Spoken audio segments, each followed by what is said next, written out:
It's a beautiful Monday.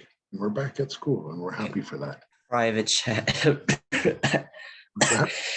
There's a private chat going on. I'm just doing attendance as more people are coming in, so good to have you here. Okay. Benjamin Noel.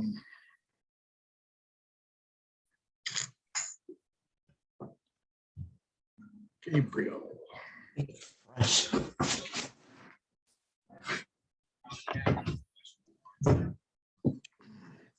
So good to have you in here, folks. Good to have you back after Easter. It's a fantastic time to be here and enjoying the beautiful weather.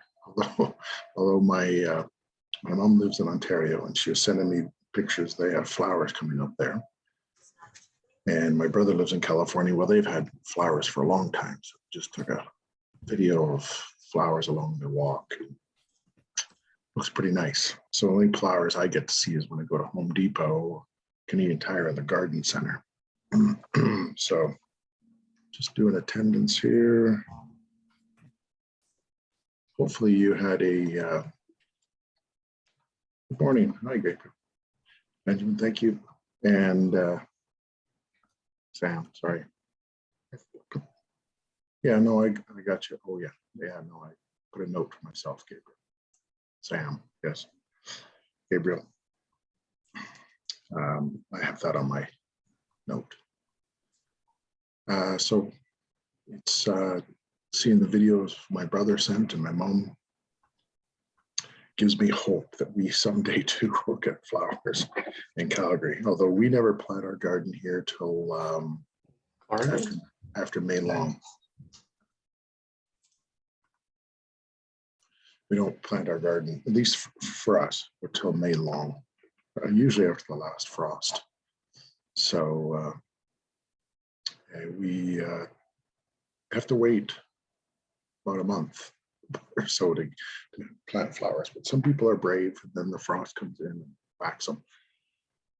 We live on the northern side of Calgary, so we wait a little longer. We were visiting friends in Okotoks, and the day it snowed, of course, last week, the Snowmageddon. We'll talk about what's going on in the class. We'll wait for more people to come interested, and I'll answer that question. So the snow was hitting. My wife was at home, and she said, "It's a complete whiteout here. It's crazy." And I was in the south, in Okotoks, and it was sunny and warm. Like, I'm looking at her, I'm like, I don't believe you, I said. So she sent me a video of our backyard. It was just a complete whiteout. And so I had to finish up what I was doing down south in Okotoks. And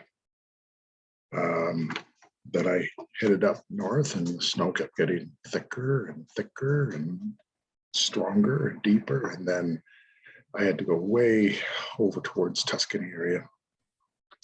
And the roads were just, wow, it was crazy.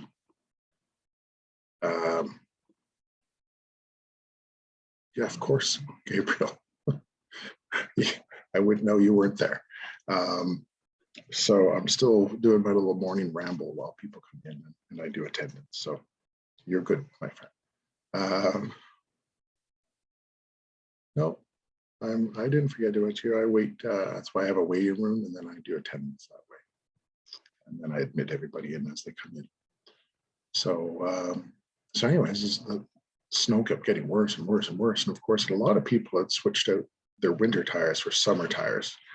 And there's this one hill by Beacon Hill, which is in the northwest Calgary.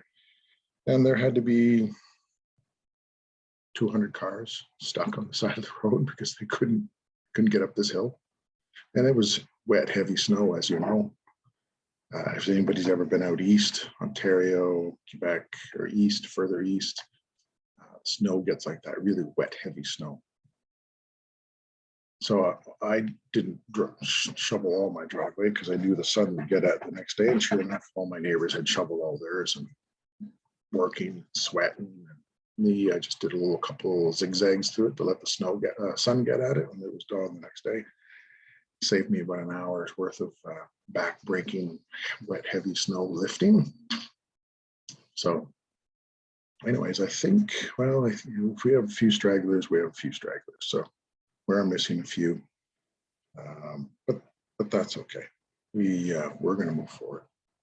And so welcome back from spring break. Did anybody do anything interesting during spring break?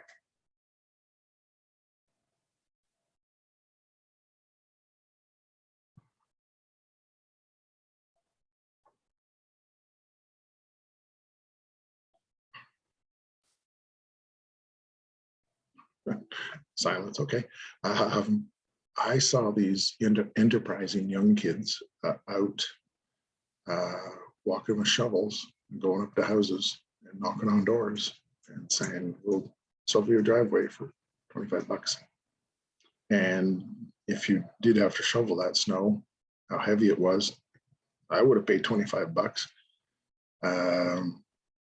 So people out there are doing some fun things, make a little extra money, do 4 driveways, that's 100 bucks. And if you're young and vigorous, and that's easy work. When I grew up in Ontario, I didn't move west till I was in my teens. And we used to shovel my grandmother's driveway that was probably about almost 100 feet long and about 40 feet wide. So it wasn't just me, it was, I had 2 older cousins and my older brother. So we were the donkeys out shoveling grandma's walkway or driveway, grandma and grandpa's. Do I like snow? Yeah, I do. Yeah, I spend a lot of time in the mountains in the backcountry, and I like snow a lot. But I like snow in the mountains. I don't like snow in Calgary. I like snow in Calgary right about, let's say, early December till about early January, and then it can go away just for Christmas, just to make it look so pretty. So other than that, don't need to see snow, but I like to see it in the mountains. So anyways, let's get our learning on, shall we? I'm going to share my screen, share, and go over what we are working on and what is coming up. So some people had some deadlines and timelines, and yeah, so try to put my timelines in what we're working on in the front end of the course. Oh, another attendance guy. Oops. Pen stopped working. Here we go. Here it is. So in case you haven't, I know we're still learning the course and you're figuring things out, and I can appreciate that. So yeah, here's your Unit 1 identity project due at the end of this week. And you're going to have some class time to work on that. Yeah, class time. Oops.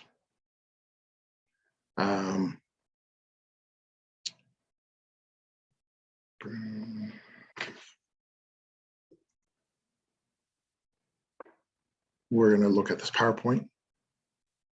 I'm going to give you class time, but we're going to watch these first 2 videos first. And then we have another PowerPoint, another video. And again, I put a link to the fill in the blank student guide. Again, some people, like I said, beginning the course, like to have some structured notes beyond the assignments and activities, and they can use that. It's not, I don't collect it. It's just some people like that. So I've put it in there in the past, and maybe this class doesn't like it, doesn't use it. So just try and have things that have worked consistently in the past. But again, everybody in every class is different. So, well, thank you, sir. Always so kind. So let's, I think most people are here. I got a couple stragglers coming in, which I'm sure they will come in as the morning maybe progresses. Couple. I'm just going to unshare my screen for, actually no, I'll do it. Let's get forward, and then if my attendance changes, I'll do it separately. So we are going to look at some things that I think we have already looked at the source one, but we will make sure that we've hit it. Just a reminder, the textbook is in here, so make sure you access it if you do need that information. And everything that we're looking at is in content. If for whatever reason the link is broken, it's always in content. So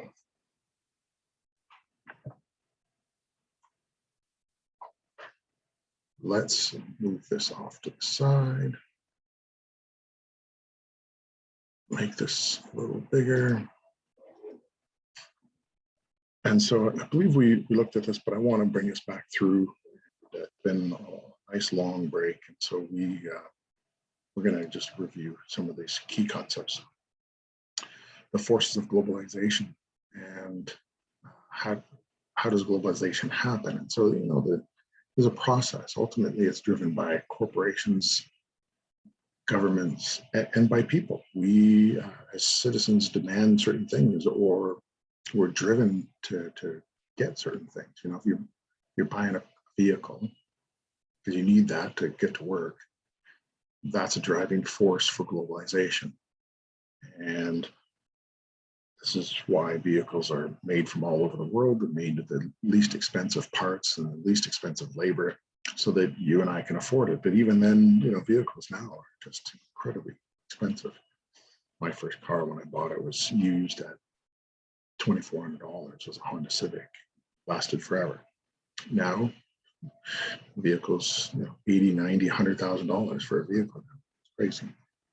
Anyways, the forces of globalization contribute to the process of globalization.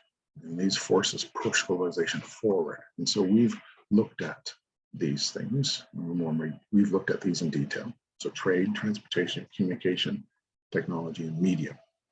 And today we're going to do a little bit of activity related around media, is what today's class focus is about. And of course, we've covered containerization, how that makes things very efficient and effective, and dramatically lowers the cost of transportation. Of course, communication, here we are. Some people I was reading are in other countries taking this course, which is really cool. Forces of globalization.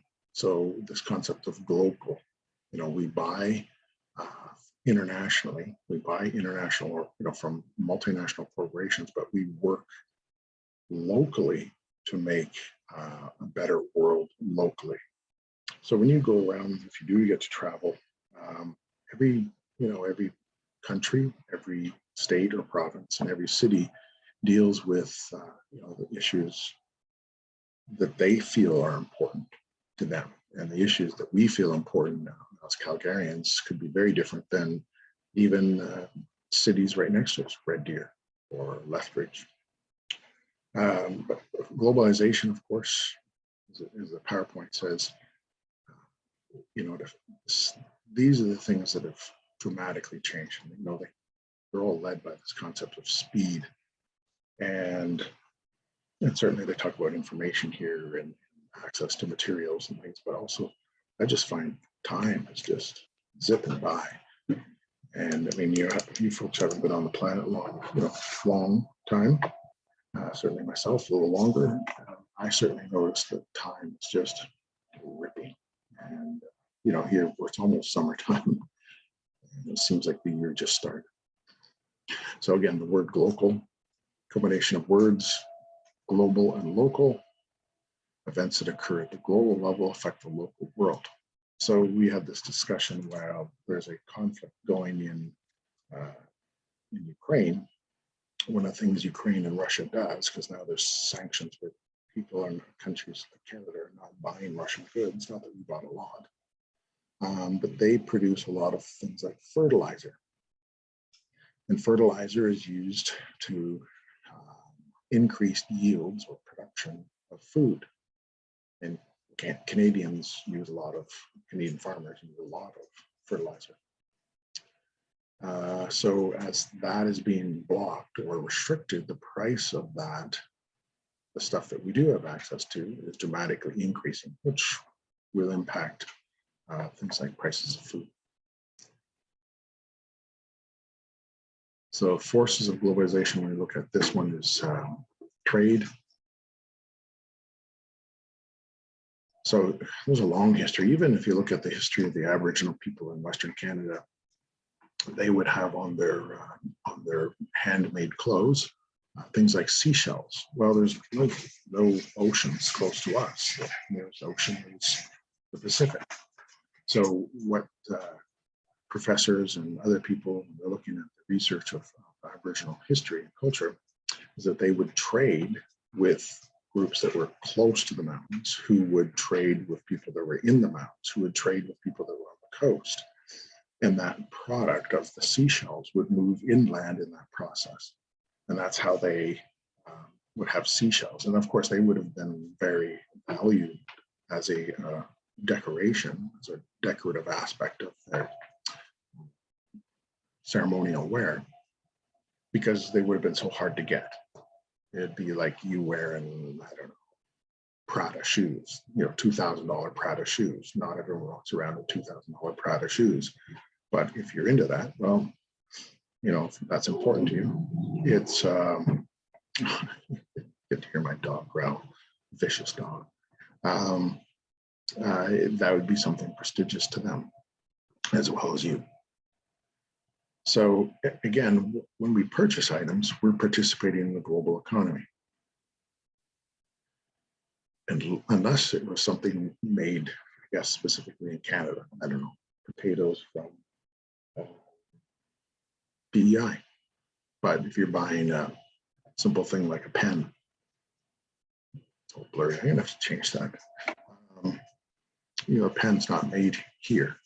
It's made somewhere else where labor is inexpensive. Now, the gas that made the plastic may have come from Alberta. All plastic is made from basically gas. They fracture it and make plastics. So, forces of globalization, we covered, I believe, this previously, but again, just hitting these things. Force of globalization is transnational corporation. So, the growth of transnational corporations has been dramatic. In the 1970s, there was only a few thousand transnational corporations. Now there's 100,000, I believe, is the last number I saw.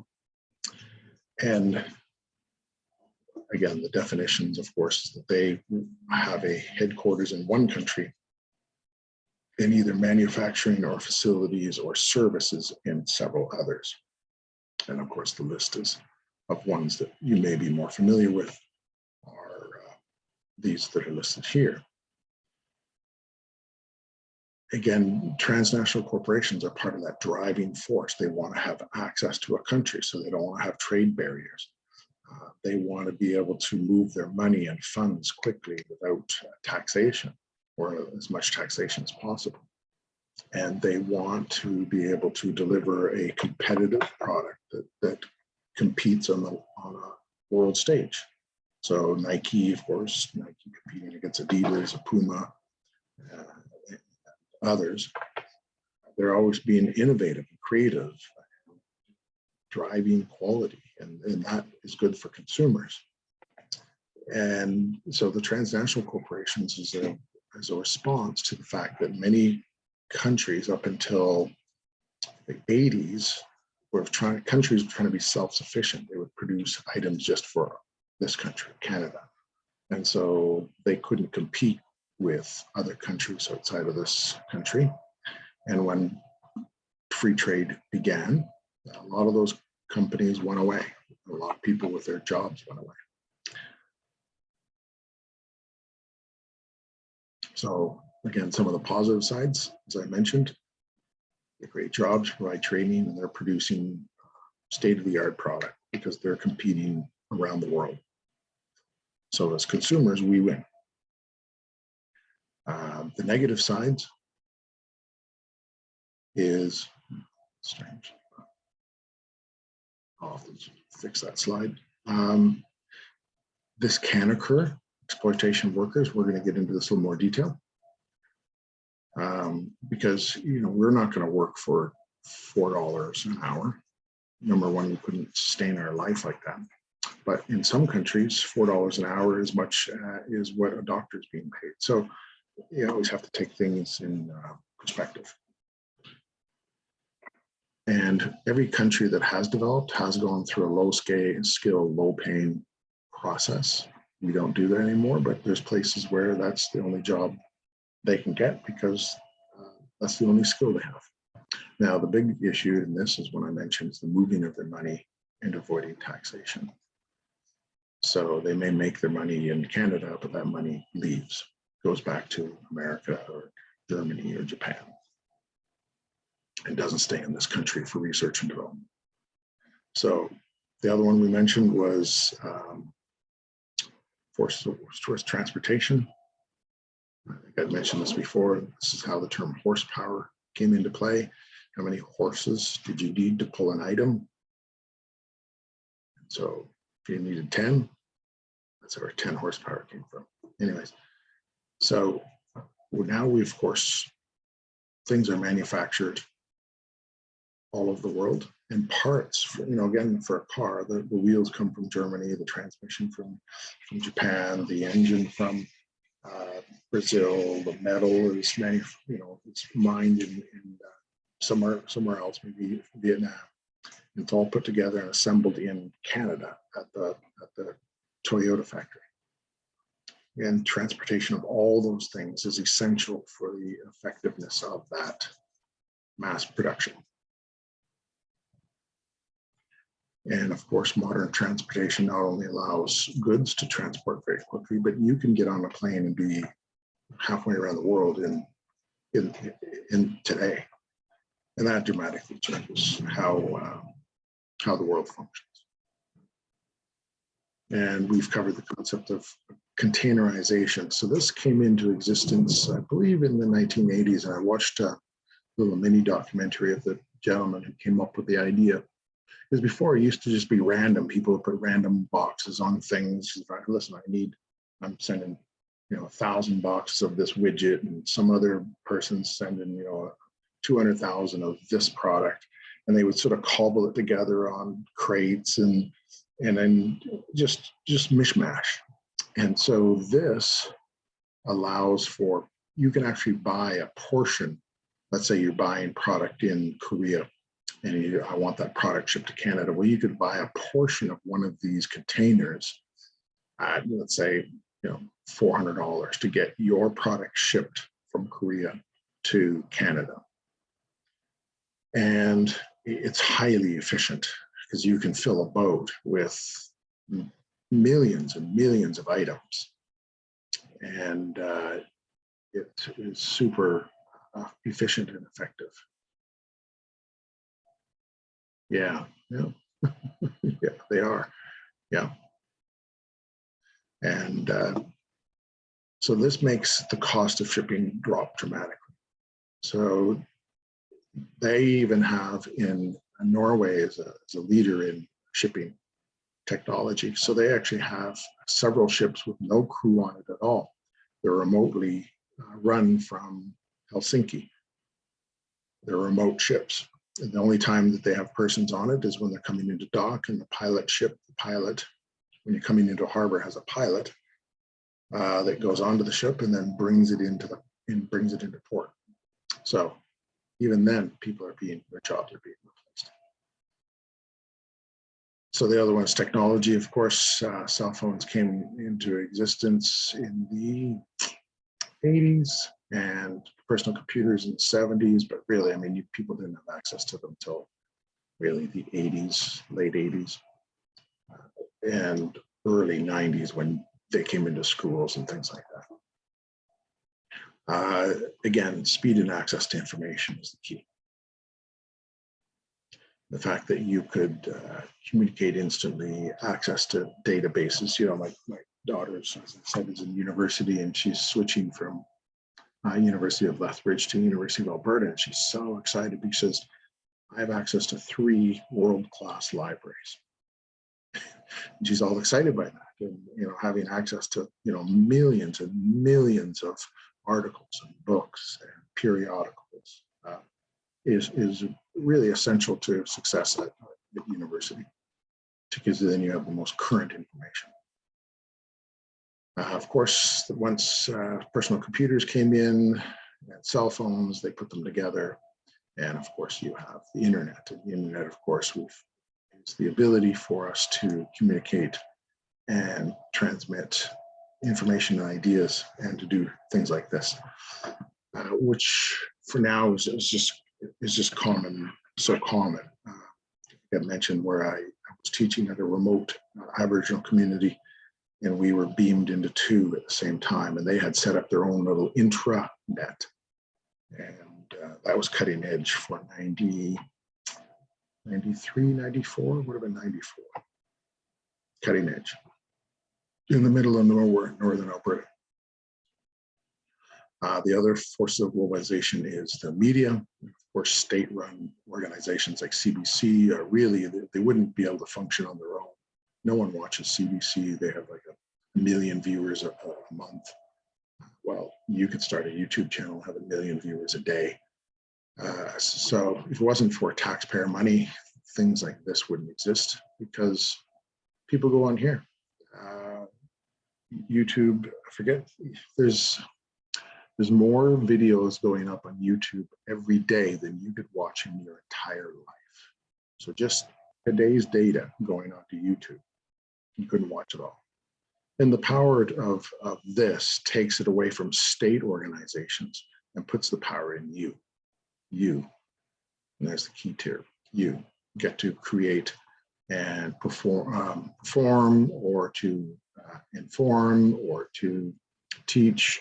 And as I said, if I can't find something, I can't figure out how to do something, I just look at YouTube.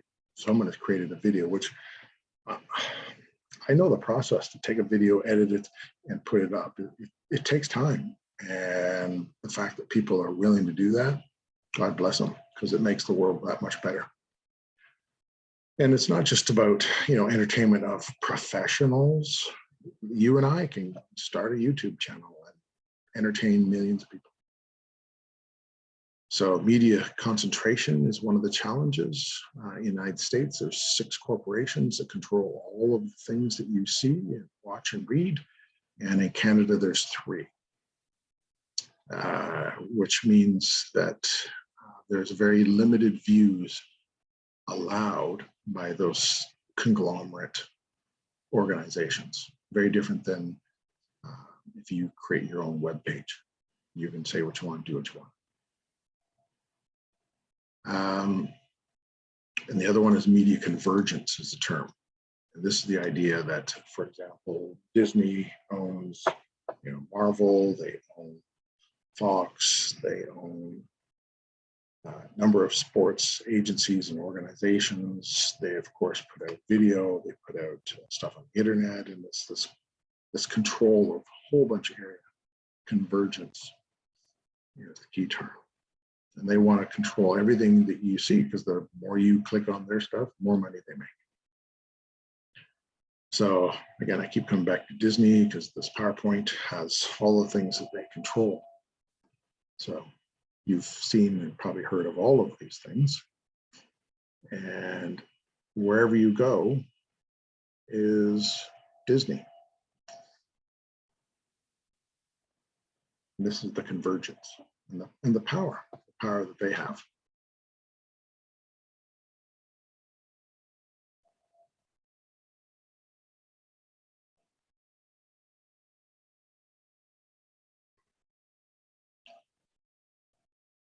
So again, focusing on media and communication. So we're going to look at this concept that really came about in the 1960s by a gentleman named Marshall McLuhan. That's what our next 2 videos are about, called The Global Village. And now he's writing, what I find about this, Marshall McLuhan was actually Canadian. And Marshall McLuhan wrote really when there's radio, there's television, and telephones. Yeah, radio, television, telephones. That's it. That's all the technology there is. And he wrote a book, became quite famous. He's a professor.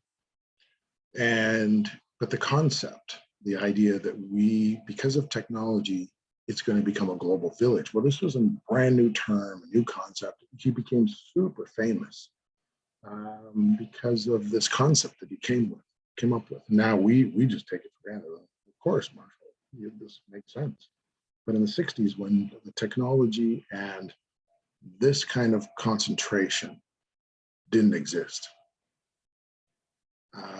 he came up with a concept of this global village, that what occurred in one part of the world would be instantly known in another part, or accessible.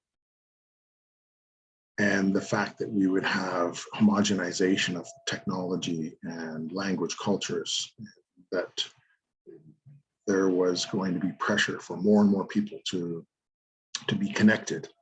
And, we see it all the time, hey, where's my phone? Where's my phone? You lose your phone. Some people, and some people, I have a friend that he does all his business on his phone.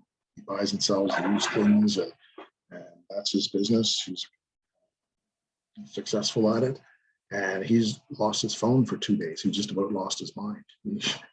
All these deals that he's trying to work on, gone. Anyway, so some people are highly tied to it for a positive way. That's for business for him. And some people are just addicted to watching TikTok videos. But the world was going to be transformed, is what he's talking about. And that everything is simultaneous and instantaneous. As I said before, you can go on a live stream of webcams. There's a famous one on the West Coast. You can watch the bald eagles nesting, getting birth, feeding them. That's fascinating. Or you can watch traffic in Tokyo, or Times Square in New York. Or you can watch foreign news. You don't have to wait on global news to say this is what occurred a couple of days ago in France. You can go read it yourself. So the medium is the message. So each medium form, independent of its content, has its own intrinsic effects, which has its unique message. And again, this is percolating a book down to a concept. The message of any medium is a change of scale, pace, and pattern introduced to human affairs. And of course, one of the challenges that we have is, some people are addicted to TikTok, and you have a 30-second memory. If you're not, so I took it this way, as a positive way, that the gentleman from Shark Tank, Mr. Wonderful, forget his name, Kevin O'Leary, he said, he was giving advice to someone. He said, if you can't do your spiel, your pitch to someone about your business in 30 seconds, you're not going to get people's attention. You need to be like grabbing attention, getting information to them, all within 30 seconds. Because if you don't grab their attention, they're on to the next one. Boom, gone. And that was your 30-second chance with a person as a potential consumer. So again, change through media. Mediums or technologies such as TV, internet, and social media have changed the way we communicate, socialize, work, and build our communities. So again, our communities, when I was growing up, it was the kids I went to school with, and then of the kids I went to school with, who was within biking distance that I could bike to or walk to. And those were my friends. That's who I hung out in the summer with, besides my cousins and my brother.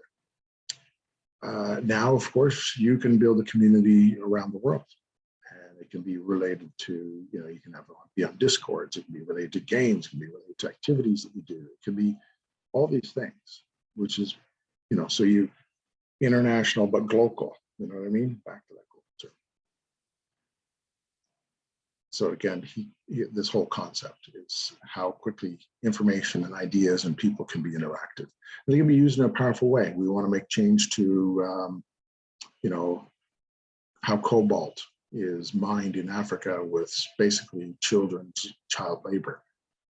And we use cobalt in all our electronic devices, in particular electronic vehicles. And yet Canada is pushing, the Canadian government is pushing hard that everyone gets an electric vehicle. Well, that just means more kids in mines and unsafe conditions. And if we don't raise awareness of that, then kids are going to suffer. So that's a powerful way to make some changes. And of course, more currently, and since early the 2000s, is social networking. And social networking can be done in a very positive way. Organizations like LinkedIn, you can help build your network and perhaps move up corporately or professionally, or some people use it to build their businesses using LinkedIn. As well as every business now has a Facebook page, pretty much gives you information about what they're doing, those kind of things. And before I use a service, I usually look online, look at their reviews, look at the Facebook page. Are there complaints? Is there anything consistent? And so as a consumer, I can go in and be a smarter consumer. So if I'm, going to buy a vehicle, a friend of mine was a senior manager at a car dealership. He said, consumers come in highly educated. Sometimes they know more than my sales reps about a product and those kind of things. So as a company, as someone that's selling a product, you have to stay current to the most recent stuff. And that's powerful as a consumer. Before, we are always the victim. Oh, you go into some place, yeah, this is the best thing ever. We've never had any problems. You go on, because you don't know that meanwhile the product's a pile of garbage and it's problems all over the place. Now we can be aware of this, which forces companies to produce better product. And so social media can be used as a very powerful tool of positive things. And of course, most of you probably don't use Facebook anymore, but grandma, grandpa, uncles, aunts, those kind of people are still using it. And as I said, corporations are still using it to provide information to consumers. But I use Facebook Marketplace to buy things or sell things. I find it super effective, better than Kijiji. I used to be a huge Kijiji guy.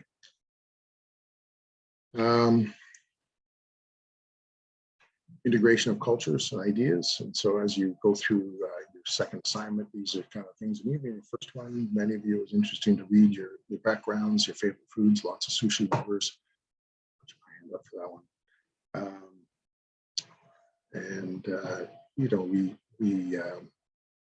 Food and culture tend to go together, but this whole concept of hybridization, like Hawaiian pizza, hybridization. So again, with many of these corporations, the product is free and they make money off of your identity, your data. And so companies like Facebook, when you agree to use it, most people don't look at the agreement, but they will track you across multiple platforms. And if you want to try something to see if that is the case, what you do is you start searching something you've never searched before. Let's say, I want to move to Belize. And then just search that once or twice. And then stop. Don't search it anymore. And then you're going to see travel deals to Belize, housing in Belize, because they've tracked you and they know what you're doing. And they're selling that advertisement that pops up. They've sold that advertisement to someone. Could be 2 cents a click. But Facebook has billions of users, so 2 cents times a billion, a lot of money every day. So the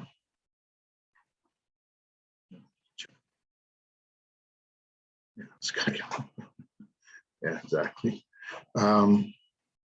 So the product is free because your data is what they want. They want your data because then they sell it to advertisers. Digital media, the good side, and I've sort of tried to stay positive on this side.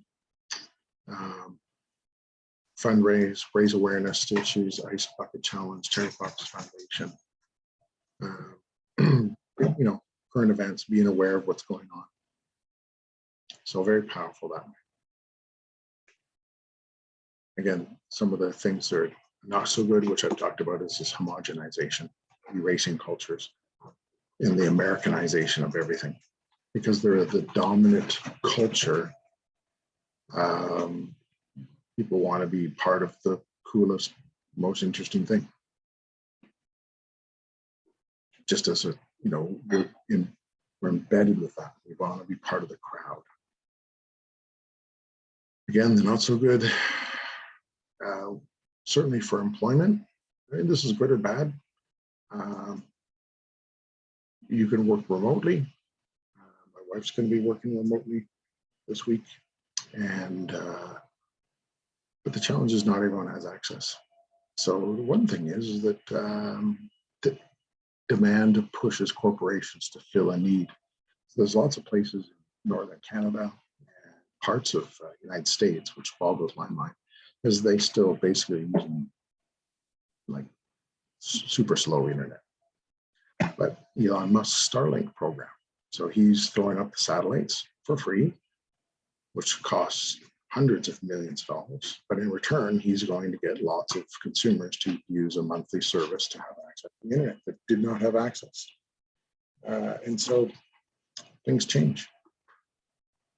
And I think that, again, not everyone has equal access. It's a challenge, but again, companies try to fill the niche. Alberta's really, we don't have this issue so much because under Ralph Klein, he foresaw the need for data, and they put high-speed fiber throughout most of the province. But that's not the case for many provinces. And of course, between developed and undeveloped countries is a problem. Okay, so let's go back to what we're going to work on next. Any questions from that PowerPoint? We're going to look at these two videos. I'm going to go over the guide real quick and then watch the two videos. So just want to open this up. Pretty sure I had it already.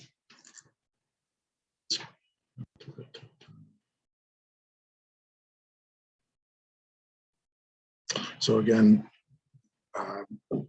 make sure that you are, well, I'm going to give you time to work on this today. I'm going to watch two videos first, but I want to look at it first. After you watch the videos, these two videos, which we're going to watch together right now. And then I'll get you started on activity 1, activity 2, activity 3. Again, they're short. We have those little reading. And then you have a couple questions. And then we're going to be looking at a source analysis. So this is the source, which we're going to be analyzing. So I'm going to give you some time to work on that. But I want to watch the videos, which are linked right here. And they are linked to front of the course right here. Okay, so I want to make sure watching the right one first. Yes, here we go. So we'll watch this first one, and then we'll do the second one, and then I'm going to give you some class time. That's what we're going to do for the next 15 minutes or 10 minutes.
in, go back and watch that one again, feel free to do so. It's the second one that we're asking you to watch. Yeah.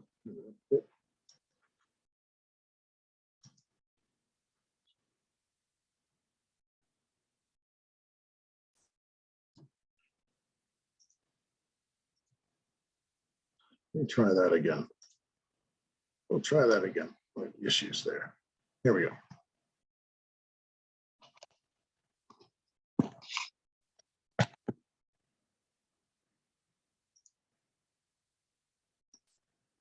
Oh. Okay, because I got the video off. Okay.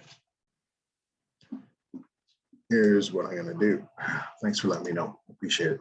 So what I'm going to do is give you, since I'm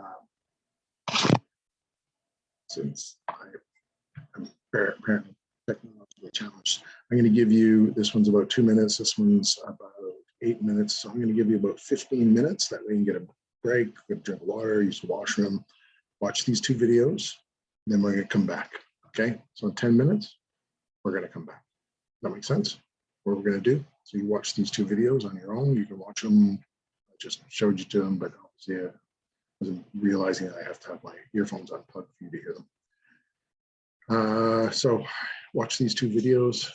It's linked within this document, which we have. It's in content.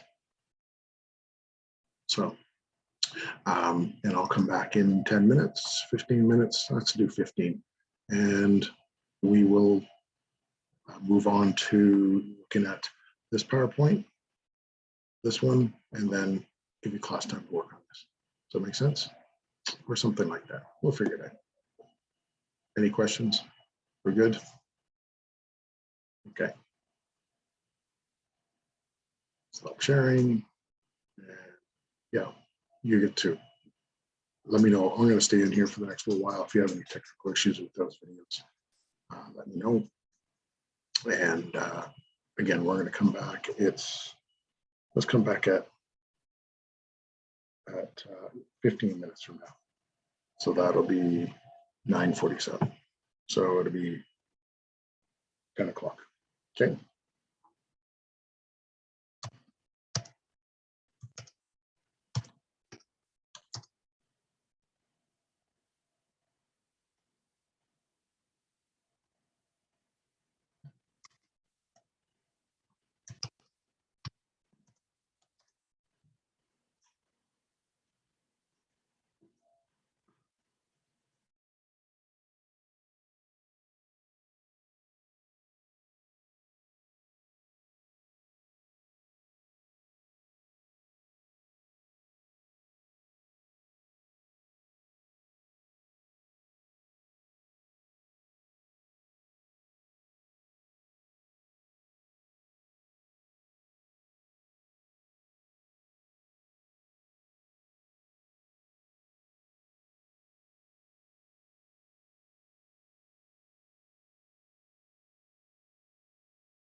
Welcome back, folks. Hopefully you, in fact, we would have had lots of time to finish those two videos, Marshall McLuhan, and related to his concepts again, which was revolutionary at the time. And if you watch the first video, I think they did a really good job of it. The second one, of course, is him being interviewed by CBC back in the 60s. And so you get to listen to him. But this first video really sort of breaks down the ideas, I think, fairly simply. Again, as I said, it's way before the internet existed. So this is why he was considered to be so revolutionary in his thoughts. So the next, we are actually going to watch this video because it's related to our notes, and then you'll have time to go back to work on this assignment. So that's what I decided to do. So what I'm going to do is give you a minute to, as I reorganize my brain. So the video is actually this video here, which again, I think I've mentioned. She's a lady with Rock Review, and she puts up videos for social 10, 20, and 30, and great resources. So I'm going to give you, this video is actually 9 minutes. So I'm going to give you about 10 minutes to work on, to watch this video. We will come back, do this PowerPoint, and then I'll give you class time to work on the assignment. And then I'll also give you some class time to work on your identity project. Let's do this Saturday. And you should be able to get it done before Saturday. Does that make sense? So now I got you back organized. Should have just had you watch two, but hey, we're not perfect. And so you're going to watch this video right here, video link 2. So this one here. So that's about 10 minutes. Okay. Any questions? Okay. I'm trying to see if there's a chat. No chat. Okay. So that's what we're going to do. I'll be back in 10 minutes.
Hey folks, welcome back.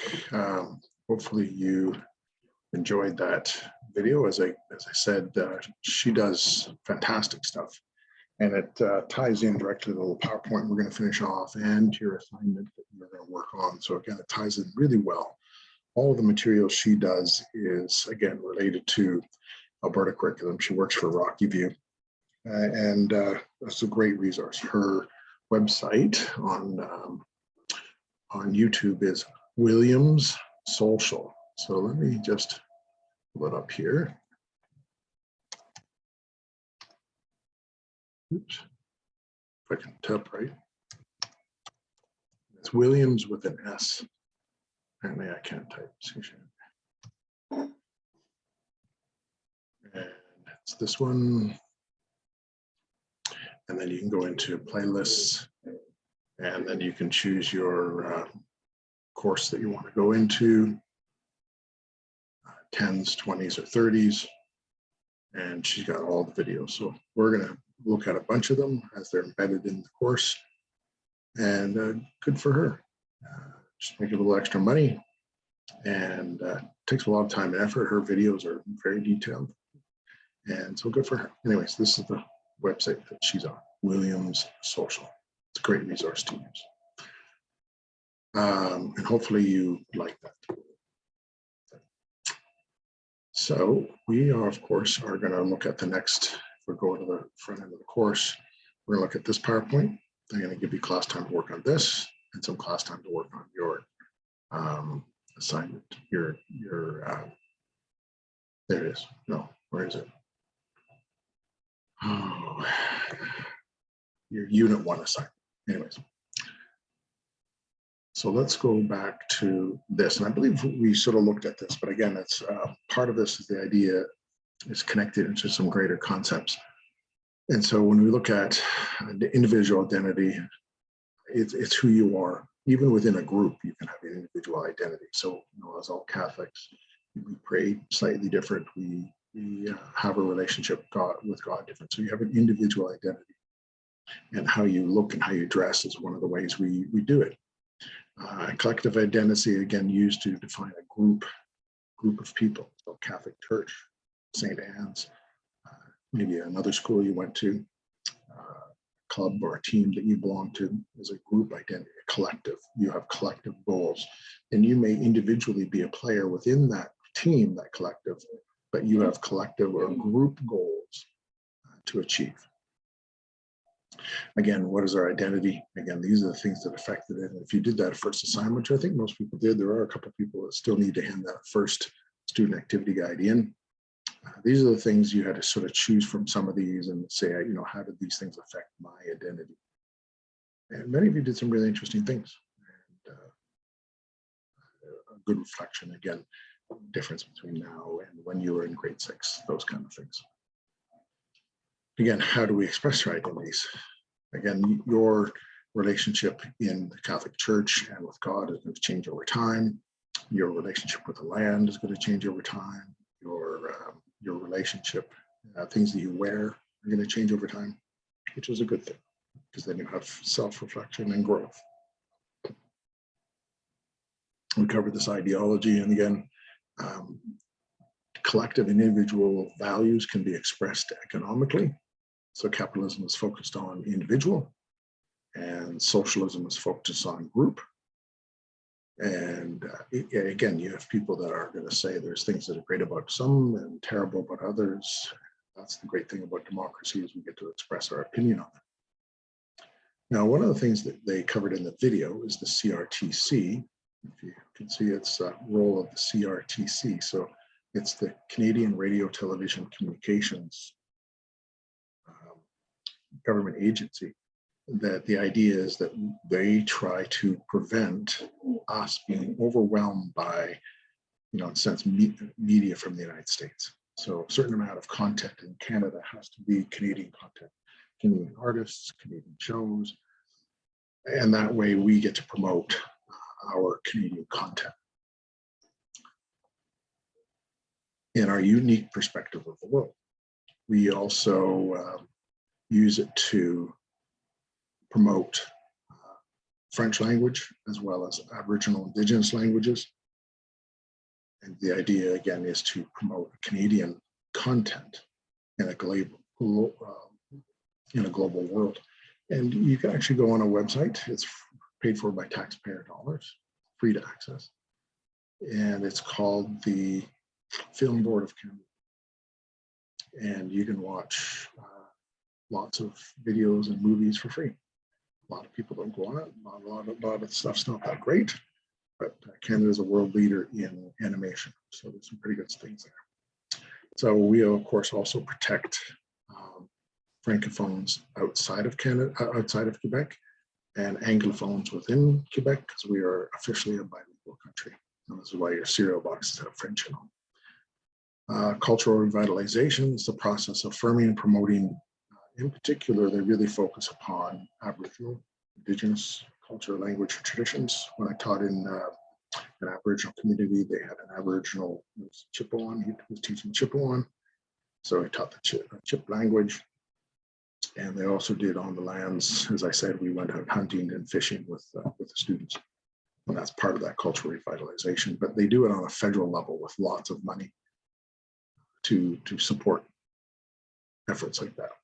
International efforts, again, we covered UNESCO, these other organizations to promote, support individual languages, so we don't lose them. And we covered the concept of language of snow. Some, of course, the Inuit up north have lots of words for snow. So we've already covered that, but I just wanted to bring it back to the things we are covering. So next, I want you to give you class time to work on your student activity guide. And the other one you need to work on is your Unit 1 project identity. And please make your own copy. There are some notes as well. I think, again, our notes, if you do fill in your notes, make your own copy. Don't fill it in here, because then people will be writing over top of yours or removing it. And you're like, oh, I put work in there and it's gone. So make your own copy. If you're not sure how to make a copy, which, just in case somebody doesn't, you go into File, make a copy. Can you hold on 1 second?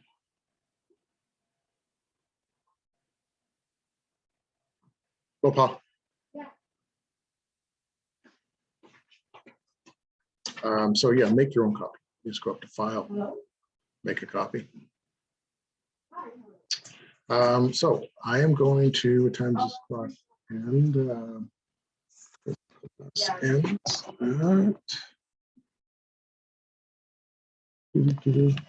12. So it is 10:30. So I'm going to stay on Zoom, of course. And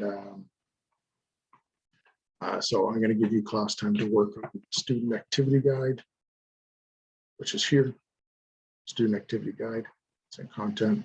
Unit 1, Lesson 2, Force of Globalization activity guide. You get 2 links, I believe. This is the Google Doc version. We already watched the 2 videos. Activity 1 for the 4 forces of globalization. After watching the videos, which you already did, read these 2 pages or 3 pages, and then explain how the forces affect your identity with medium or communication technology, shape your life, provide an example of how this medium has a positive impact and a negative impact on your identity. Put your answer there. You got to read 1 page in the textbook. And we already watched the PowerPoint, the digital divide. Some people have access, some people don't. Greater accessibility for other reasons. Put your response. And a couple pages reading here. Universalization of pop culture. Give 2 examples. You have a little reading. Explain how McDonald's examples universalization and hybridization. Give you an example. Of course, we want to keep it sort of correct. Talk about K-pop. Hello. and put your answers in these. And then we have a source analysis sort of practice. Again, there's a little link to a template. So political cartoons are expression of concepts and ideas in a visual format.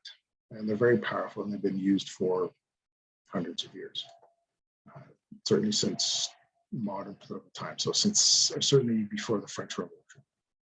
And so you have certain images, for example, Uncle Sam for the United States, or the eagle or the bear for Russia, or Canada beaver. Caption, labels, and other forms of text help the reader identify.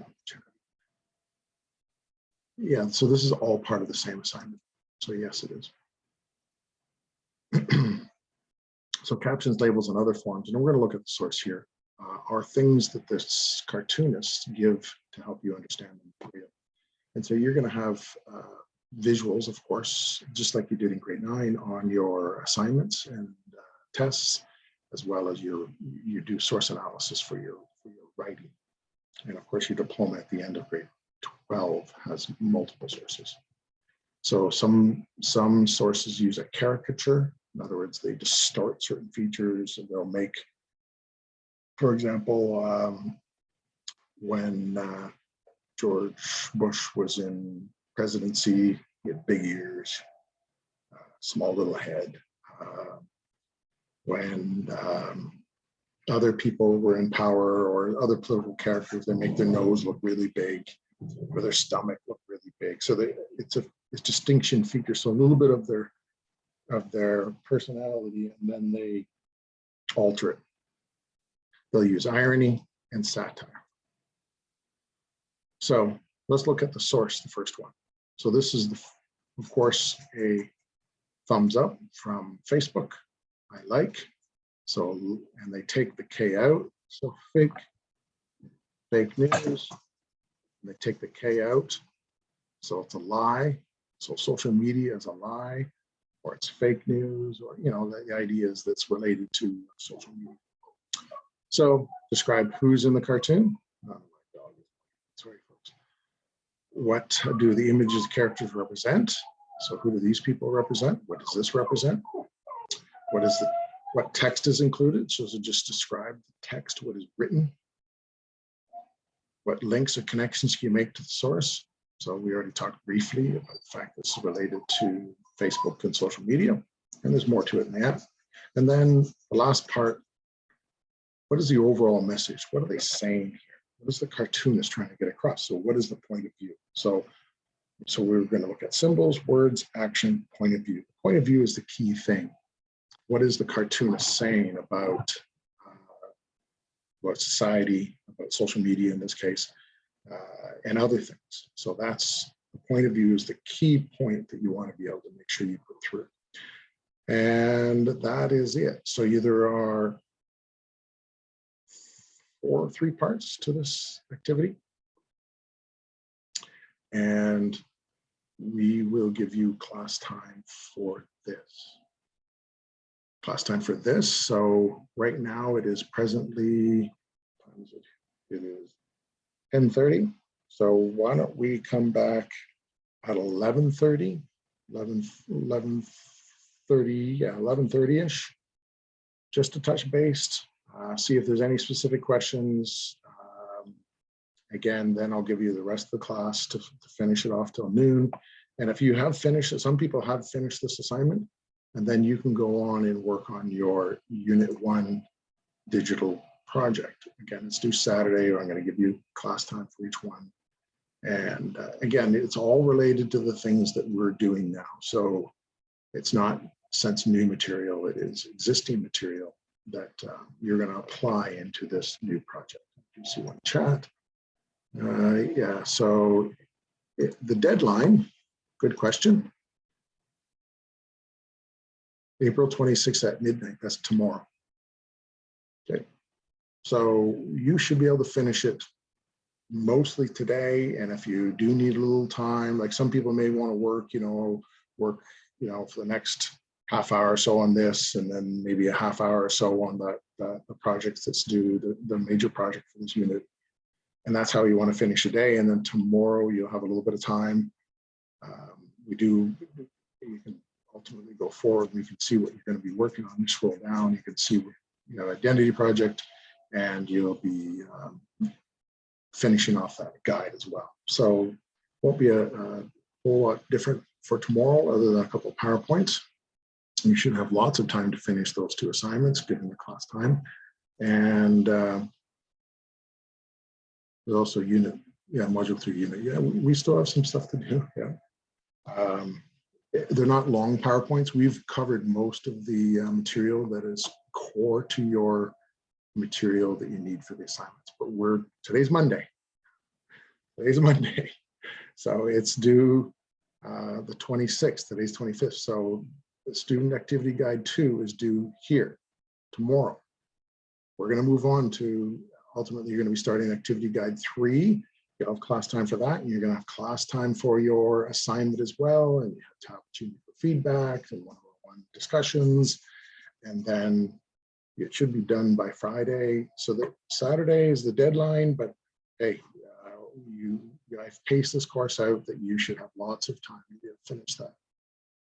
Where can I find the Unit 1 Identity Project? Yeah, good question. So it's in their content. So it is.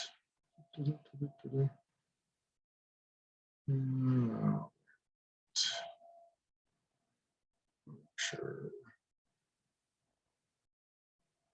Oh, here it is. Yeah, right here.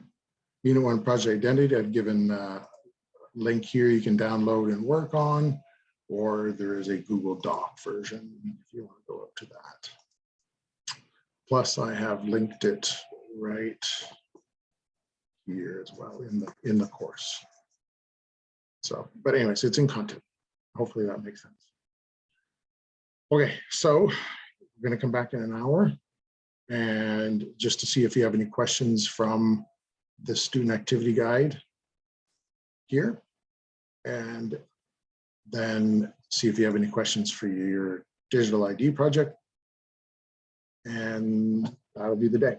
So any general questions I can help you with now before we move to, again, I'm going to stay in the Zoom. I'm just not going to have a camera on and my mic on. So any questions, what you need to work on? This green screen makes my head look all weird. I'll have to change that for next class. Okay, no questions. Fantastic. Okay, I'm going to be in the Zoom. I'm going to be here if you have questions, and you're working on those 2 assignments. Thanks, folks. Thanks for being awesome.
Hey, folks. Not sure if you're back on and listening, so came back.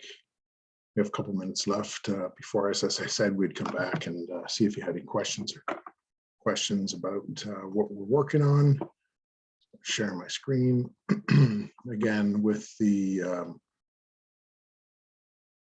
one student activity guide. Was there any questions about the first one, about activity 1, 4 forces of globalization? Anything you wanted me to clarify within that? So again, include a definition and an example how the force can affect identity. So is there any questions with that first one?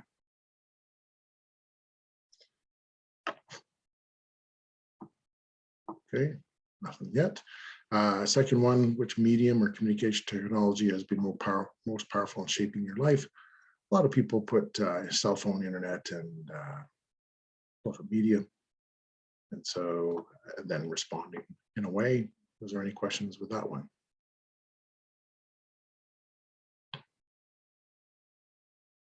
Okay, number 3, again, you have a little page of reading.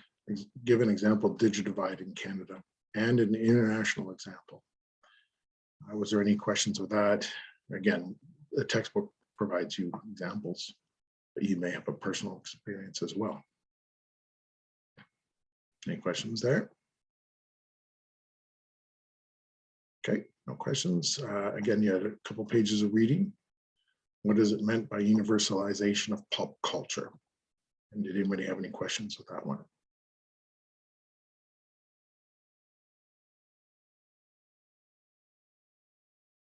Okay. And then there's a little reading here. And then they had questions about, again, this concept of universalization, hybridization, as it's related to McDonald's. Again, just to give you another concrete example. So any questions from there? And K-pop. Any questions about that example?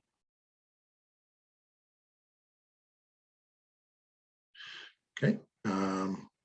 Universalization post. This is a personal opinion. So you get to provide an opinion. Again, if you're going to provide opinion, you say, yes, it does. That's not really an answer. Make sure, you're in a 10-1 class, make sure you provide an example. Here's how it is. This is my opinion. So this is a way that we gauge that you're making sense to you and that you're understanding what the material. Skill development. Was there any questions, anything? I don't know if you've got this far yet. Again, we'll have a little bit of time tomorrow to make sure that we finish this. Again, you have some time also to work on your Unit 1 digitalization clock. Again, you should be working on this. You should dedicate at least about a half hour a day. Certainly last week, and I mean before Easter, and then this week, half hour, 40 minutes max, every day to just taking the material that we've covered. Again, you already covered this in your first student activity guide. And just basically you doing a collage and, related to the understanding of the material. So make sure you're spending a little bit of time. Don't leave it to Friday night. Don't give yourself that stress.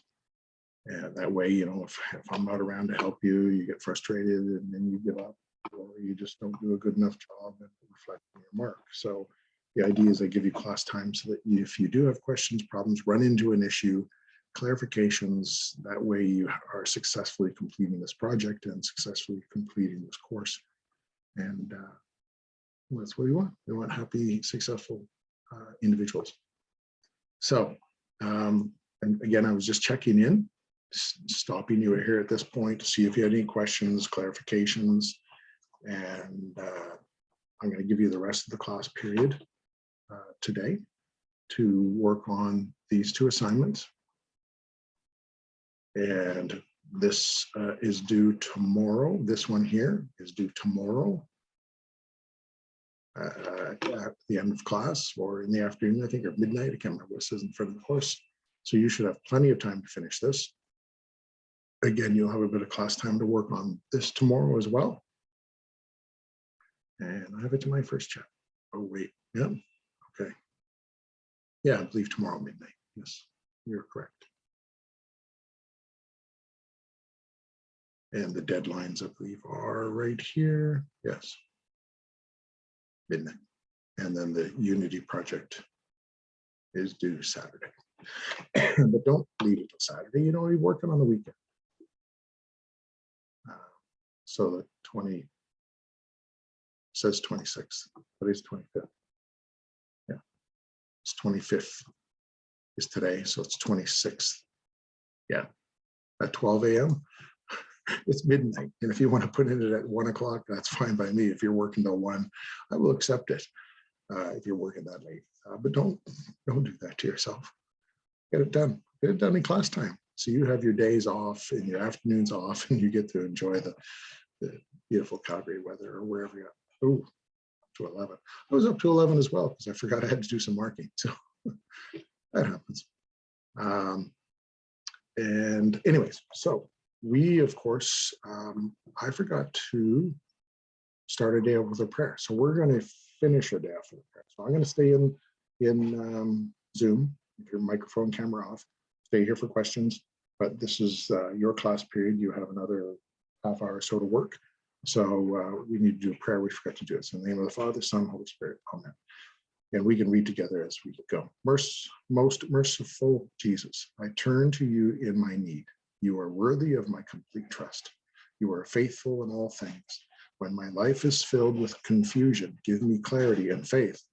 When I am tempted to despair, fill my soul with hope. Amen. Saint Anne, pray for us. In the name of the Father, Son, Holy Spirit. So thank you for praying with us.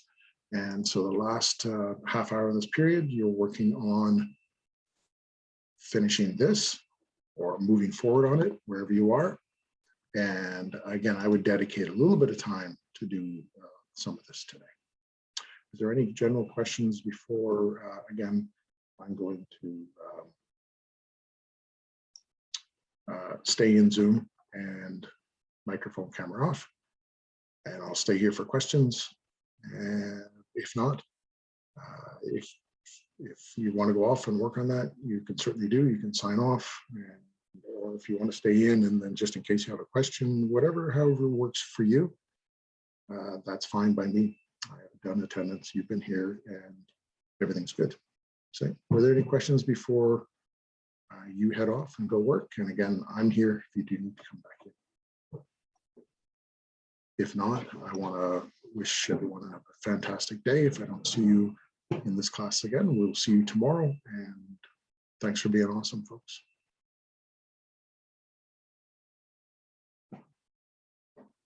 All right.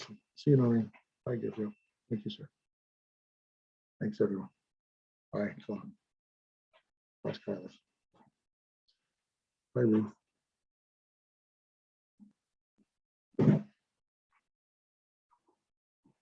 See you, Joel. Thank you, Charlize. See you, Griffin. Thank you, Griffin. You too.